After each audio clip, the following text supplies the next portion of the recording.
सावित्री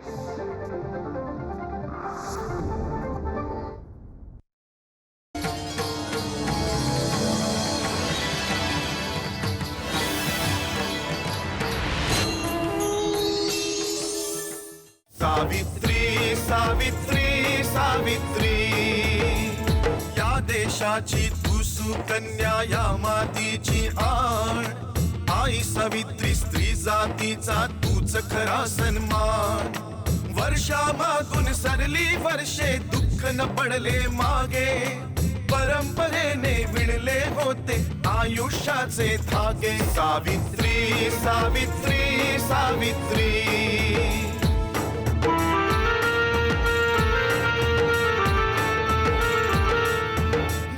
कशाला हवे मुलीला, शिक्षण होते पाप. जन्म मुलीचा दुर्दैवाने ठरला होता शाप. अज्ञानाच्या अंधाराला तूच दिले आव्हान. आई सावित्री, स्त्री जातीचा तूच खरा सन्मान. सावित्री सावित्री सावित्री. सावित्री सावित्री सावित्री. आज हे अश्रू पुसा आणि हसत राहा. आजचा दिवस घरच्यांसाठी आणि या सर्व शूद्रांसाठी. आजचा दिवस हा खूप मोठा दिवस आहे आणि हा कोणा एका माणसाचा विजय नाहीये, तर पूर्ण समाजाचा विजय आहे, ज्यांना आजवर फक्त पायाखाली दाबून ठेवलं जात होतं. तुमच्या पंचायतीच्या जवळ काही पडीक जमीन आहे. जर तुम्ही आम्हाला ती जमीन दिली तर आम्ही तिथे मिशनरी स्थापन करू इच्छितो. आम्ही ती जमीन मिशनरी करिता नाही देऊ शकत. खंडोजी, या जमिनीसाठी आम्ही तुमच्याकडे खूप आशेने आलो होतो. तुमची जमीन पडीक आहे. अशी पडून राहण्यापेक्षा चांगले आहे की तिचा उपयोग चांगल्या कामासाठी हो. मी तुम्हाला तसा जास्त ओळखत नाही, पण लोकांकडून आणि मुन्शिफजीकडून तुमच्याबद्दल बरंच काही ऐकलंय. मी दाव्याने बोलू शकतो की तुम्ही हा निर्णय कोणत्या तरी नाईलाजाने घेतला असेल. मान्य व्हा आणि ही जमीन मिशनरी करिता देऊन टाका. थांबा, खंडोजीवर दबाव टाकू नका. जर ते आम्हाला जमीन देऊ इच्छित नसतील तर ती त्यांची इच्छा. पण खंडोजी, मला एक सांगायचं आहे. जर ती जमीन तुम्ही मला दिली असती तर मला खूप आनंद झाला असता आणि माझ्या देवाला पण खूप आवडले असते. की एका अनोळखी व्यक्तीने त्याच्या कामात मदत केली. होय खंडोजी, तसं तर त्या पडीक जमिनीची काही किंमत नाहीये. तरीही जमिनीची जी काही किंमत असेल ती पाद्रीजी द्यायला तयार आहे.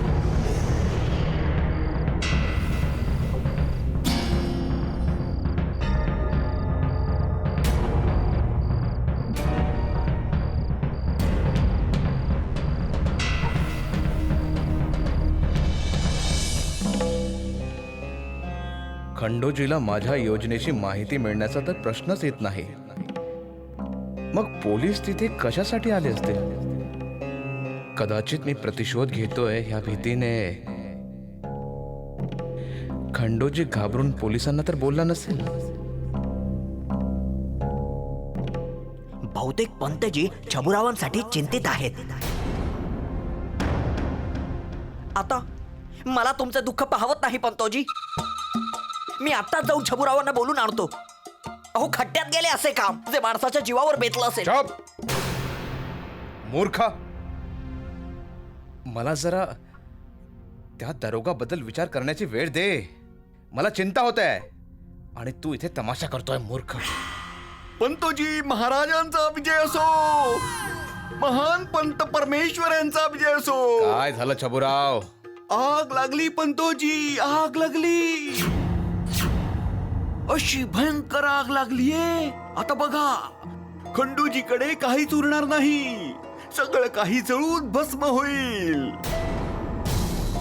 धनीचा निर्धनी होऊन जाईल आणि राजाचा रंक होऊन जाईल आणि खंडोजी पाटलाचा नुसता सामान्य खंडू उरेल तो खंडोजी. खरंच तू आग लावली छबू? वा छबुराव वा, तू तर कमाल केलीस खंडोजीच्या लंकेत आग लावून. आज तू हे सिद्ध केलंयस की तू माझा हनुमान आहेस आणि खंडोजी सारख्या रावणाच्या लंकेत आग लावलीस. पण एक गोष्ट सांग, तू हे केलं कसं? अरे मी नाही, ही आग लावलीये तर पाद्रीजीनी. ही आग लावलीये मुन्शिफजीनी, ही आग लावलीये दरोगाजीनी, आणि अशी आग लावलीये पंतोजी ज्यामध्ये खंडूजी पूर्ण आयुष्य जळत राहील. हे काय बोलतोयस तू? पंतोजी, आजचा दिवस कपाळावर आठ्या आणण्याचा नाहीये, चेहऱ्यावर खुशी आणण्याचा आहे. हसा, आनंदी व्हा. अरे खुशी तर त्या दिवशी होईल ज्या दिवशी मी स्वतःच्या डोळ्याने खंडूजीला उद्ध्वस्त होताना पाहिल. तू बोल ना, काय झालाय ते? पंतोजी, असं आहे की तिथे दरोगा आपल्यासाठी नाही तर खंडूजीसाठी आलेला आहे, तेही मुन्शिफजी आणि पाद्रींसोबत. पण का? कारण की आता त्याचे वाईट दिवस सुरू होणार आहेत. ते खंडूजींकडे जमीन मागण्यासाठी आलेले, मिशनरीसाठी. मिशनरीसाठी? पण पाद्री तर मला बोलला होता की तिथे चर्च बांधायचा आहे. मला वाटतंय की चर्चची योजना रद्द करून मिशनरीचे काम पुढे आलेलं आहे, आणि खंडोजी इच्छा नसून सुद्धा जमीन देण्यास नकार देऊ नाही शकणार. जर त्याने नकार दिला तर समजा की गेला तो कामातून. छबुराव, मला हे माहीतच होतं की हे होणार होतं. आता खुशीचं पीक माझ्या डोळ्यासमोर आहे छबुराव. माहितीये छबुराव, याचं बीज मी तेव्हाच रोवलं होतं जेव्हा मी फादरीला भेटायला गेलो होतो. ही तर फक्त सुरुवात आहे छबुराव. पुढे पुढे बघा आता काय होईल ते. पंतोजी, पाटलाने पाद्रीजींना मिशनरीसाठी. ही जुनी बातमी आहे. अरे मी तर आधीच पंतोजींना सांगितलंय की पाटलाची जमीन मिशनरीसाठी गेली. नाही गेली, जिथं होती तिथंच आहे. काय? वय, म्हणूनच तर मी पंतोजींना धावत धावत सांगण्यासाठी आलोय की पाटलाने जमीन देण्यासाठी नकार दिलाय. हे तू कुठे ऐकलंस? तू होतास का तिथे? वय, मी पंतोजींना सांगितल्याप्रमाणे तिथंच होतो, आणि तुम्ही जेव्हा दरोग्याला पाहिल्यावर मांजरीसारखं पळला होतात ना, तेव्हा पण मी झाडामागेत लपलो होतो. अरे ही तर अत्यंत चांगली बातमी आहे. ह्यासाठीच तर मी त्या दिवशी पाटलाला समजवत होतो. पंतोजी, खंडोजीची जमीन वाचली आणि तुम्ही खुश होताय? अरे मूर्खा, जरा डोक्याला ताण देऊन विचार कर. तुला कळतंय खंडोजीने मिशनरीसाठी जमीन द्यायचं नकारून किती मोठा अपराध केलाय हा? आता खंडोजी कंपनी बहादूरचा शत्रू मानला जाईल. सगळ्यांची नजर आता त्याच्यावर असेल. पाद्रीची, मुन्शिफजीची, दरोगाजीची. सगळे एका संधीच्या प्रतीक्षेत असतील.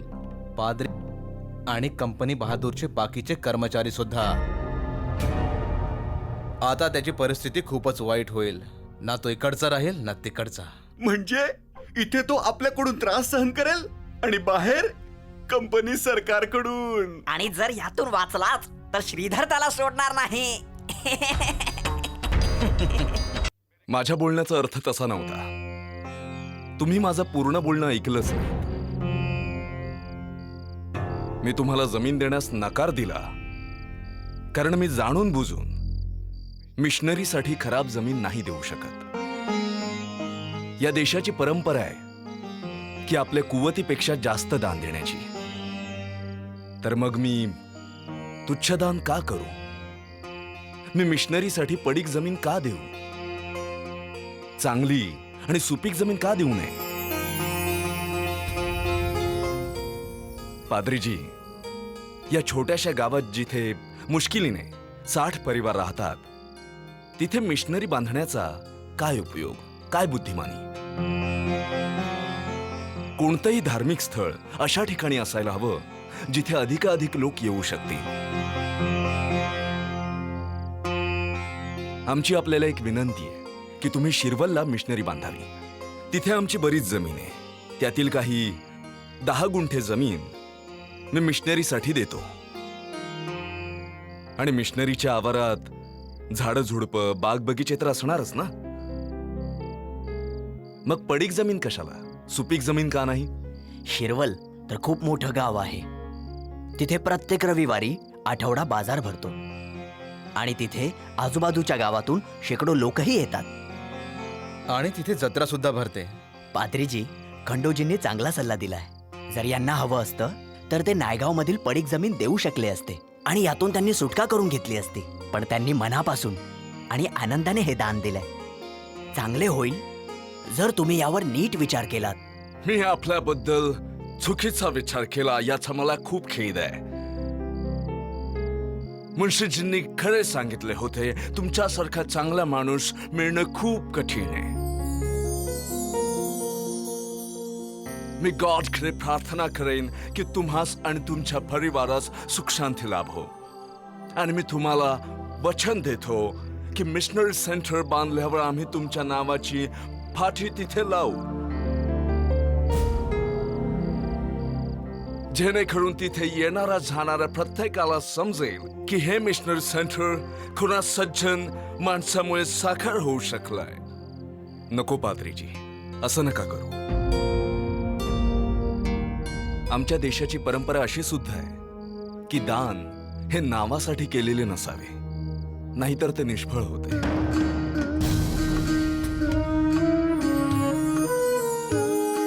दान तर इतके गुप्त असावे की डाव्या हाताने दिल्यास त्याचं उजव्या हाताला सुद्धा कळू नये. तुमची भावना बरोबर आहे पाटील, पण मला मात्र असं वाटतंय की जर दान देणाऱ्याचे नाव इतर लोकांना सुद्धा समजले तर ते सुद्धा दान देण्यासाठी प्रेरित होतात. तुम्ही 10 गुंठे जमीन दिलीत, हे इतरांना समजले तर त्यात वाईट काय आहे पाटील? मुन्शीजी, कदाचित तुम्ही बरोबर बोलताय, पण माझे वडील नेहमीच या गोष्टीच्या विरोधात होते. ते म्हणायचे, दान करून सन्मान प्राप्त करण्याची ओढ मनुष्यामध्ये दुष्कर्मांना जन्म देते.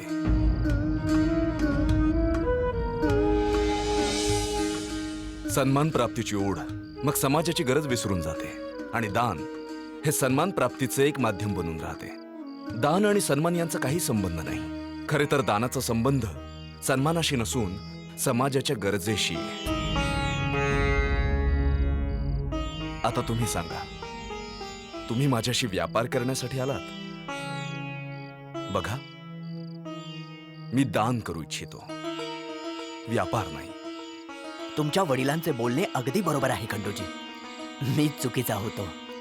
खंडूजी, शिक्षण आणि संस्कार तर सगळ्यांना मिळत असतात, पण सगळे विसरून जातात. तुम्ही आज सुद्धा तुमच्या वडिलांचं बोलणं मानताय, हे आपले महानता आहे. तुम्हाला भेटल्यानंतर मला पूर्ण विश्वास आहे की ही मिशनरी जरूर बनेल, जिथल्या लोकांमध्ये दान आणि धर्मासाठी इतका सन्मान असेल तिथे काही वाईट होऊ शकत नाही. खरंच खंडोजी, तुम्ही खूप मोठं काम केलंय. आपल्याला निवेदन आहे की आपण शिरवालची जमीन बघून घ्यावी. पटवारीजी तुम्हाला तिथे घेऊन जातील. पटवारीजी, जमिनीचा जो भाग यांना आवडेल तो मिशनरीच्या नावावर करण्याची तयारी सुरू करा. ठीक आहे पाटील. आता मी येतो. माझी तुम्हा सगळ्यांविषयी एक तक्रार आहे.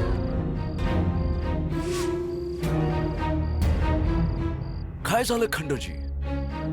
तुम्ही सगळे आमच्या वाड्यावर आला, पण तुम्ही न जेवण घेतलं ना पाणी प्यायला.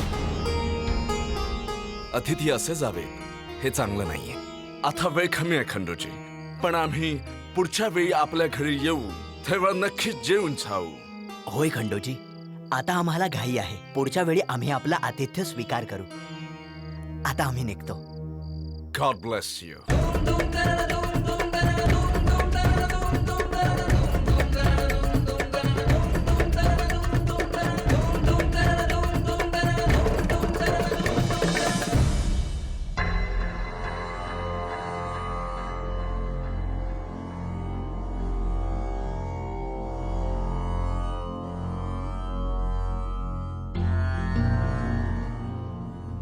अनर्थ झाला पंतोजी, अनर्थ झाला.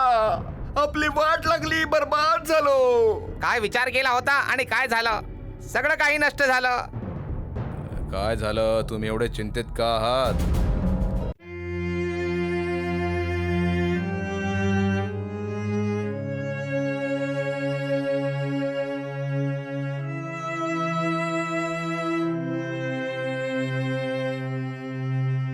सावी, कसला विचार करतेस?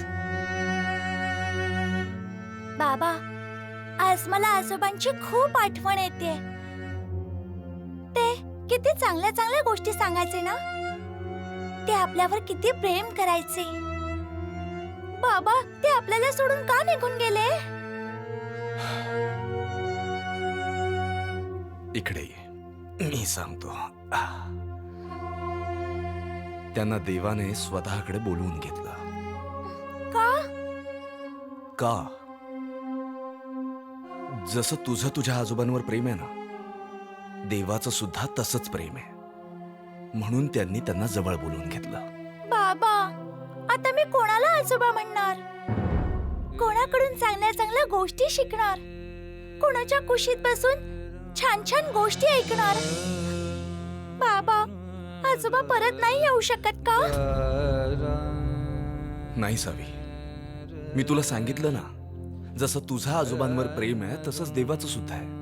आणि देवाला सुद्धा चांगल्या लोकांची गरज भासते. का? का? हे समजावायला मी तुला एक गोष्ट ऐकवतो, ठीक आहे? हो. गावात एक मंदिर आहे, देवीचं मंदिर. मंदिराच्या दरवाजावर रोज एक पुजारी आणि एक वाईट माणूस झोपायचा. आणि जेव्हा देवी रात्रीच्या वेळी आपल्या भक्तांवर कृपा करण्यासाठी बाहेर पडायची आणि पुजाऱ्याला उठवायची आणि सांगायची की अरे पुजाऱ्या उठ आणि दरवाजा बंद कर. आणि जेव्हा ती कृपा करून परत यायची तेव्हा परत पुजाऱ्याला उठवायची, अरे उठ, दरवाजा बंद कर. एका रात्री पुजाऱ्याला खूप गाढ झोप लागली होती. तेव्हा देवी आली आणि तिने पुजाऱ्याला जागे केले. तेव्हा पुजारी म्हणाला, माते, तू नेहमी मलाच का उठवतेस? कधीतरी या वाईट माणसाला सुद्धा उठवत जा. तेव्हा देवी हसली आणि म्हणाली की जर मी या वाईट माणसाची झोपमोड केली असती ना, तर हा माझ्याशी भांडला असता. आणि तू कितीही झोपेत जरी असलास तरी हसून माझी आज्ञा पाळतोस, दरवाजा उघडतोस, म्हणूनच मी तुला उठवते. अच्छा सावी, बोल. आता आलं लक्षात की आजोबांना देवाने आपल्याकडे का बोलावलं? देवाला का चांगल्या लोकांची गरज असते? हा, जसा देवीला चांगल्या स्वभावाचा पुजारी आवडत होता, तसंच देवाला चांगल्या स्वभावाची माणसं आवडतात. म्हणूनच देवाने आपल्या आजोबांना स्वतःकडे बोलवून घेतलं, हो ना बाबा? हो. पण तुझी तुम्ही जो विचार केलेला त्याच्या नेमकं उलट झालाय. वाटलेलं खंडूजी खलनायक होईल, कंपनी सरकारशी त्याचं शत्रुत्व होईल, ते त्याला पूर्णपणे उद्ध्वस्त करतील. पण तू तर त्यांच्यासाठी नायक बनलेला आहे. पण तुझी नायक. काय? नायक? नायक झाला? हो, तो मिशनरीला 10 गुंठे सुपीक जमीन देऊन नायक बनलाय. आता उद्या जर त्याचं आणि आपलं भांडण झालं तर दरोगा सुद्धा त्याची बाजू घेईल आणि मुन्शीफ सुद्धा.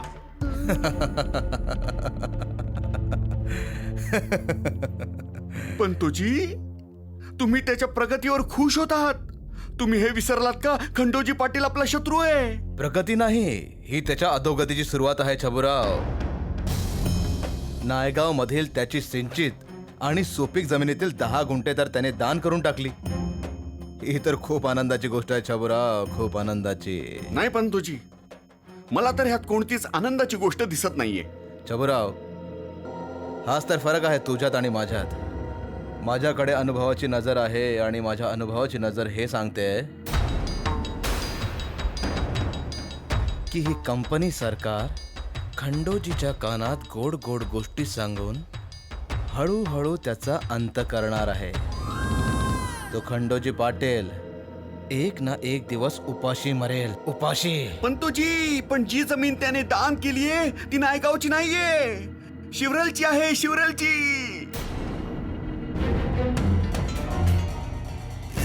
हा खंडोजी तर माझ्याहून एक पाऊल पुढे निघून गेलाय. त्याने मोठ्या चतुराईने गोऱ्यांना नायगावातून बाहेर काढले आणि त्यांच्या नजरेत नायक बनलाय. आता मला या पाटलाला धडा शिकवायलाच पाहिजे.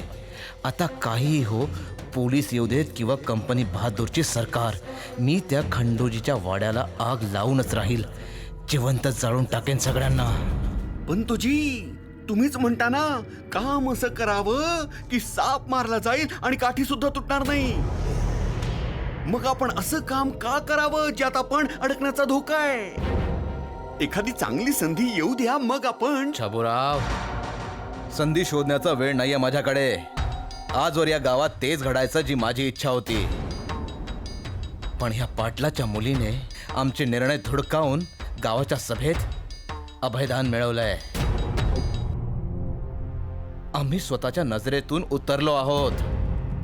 आम्ही आमचा मान सन्मान जो आमचा होता, जो आमचा हक्क होता, परत मिळू शकणार नाही जोपर्यंत पाटील आणि त्याच्या मुलीला धडा शिकवत नाही. त्यासाठी आम्ही संधीची वाट बघू शकत नाही. जे करायचं आहे ते त्वरित करावं लागेल.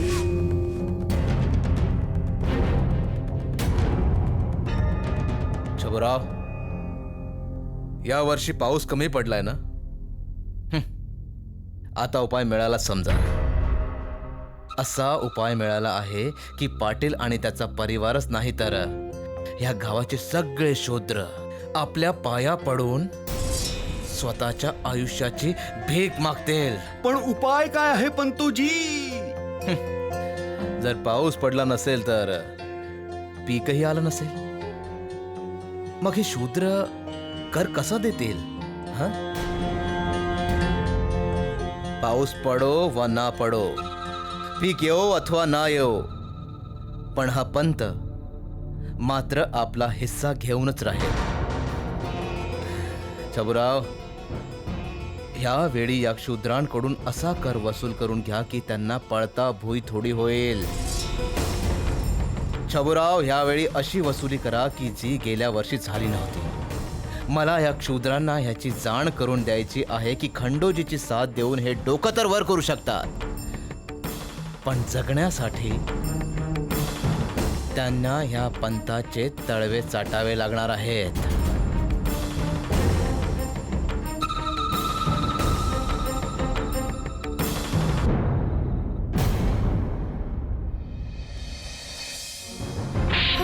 उलट बोलतोयस?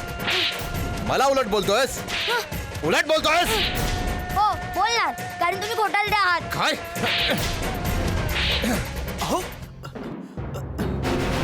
मला माहितीये तू खूप चांगला विद्यार्थी आहेस, खूप चांगला मुलगा आहेस, पण आपल्या मामाला सारखं सारखं उलट बोलणं हे चांगलं नाही. कारण आपण जसा मनात विचार करतो तसे आपण बनत जातो. म्हणूनच मनात चांगले विचार ठेवायला हवेत आणि चांगल्या भावना ठेवायला हव्यात. ज्ञान कशाला हवे मुलीला, शिक्षण होते पाप, जन्म मुलीचा दुर्दैवाने ठरला होता शाप. अज्ञानाच्या अंधाराला तूच दिले आव्हान, आई सावित्री स्त्री जातीचा तूच खरा सन्मान. सावित्री सावित्री सावित्री सावित्री सावित्री सावित्री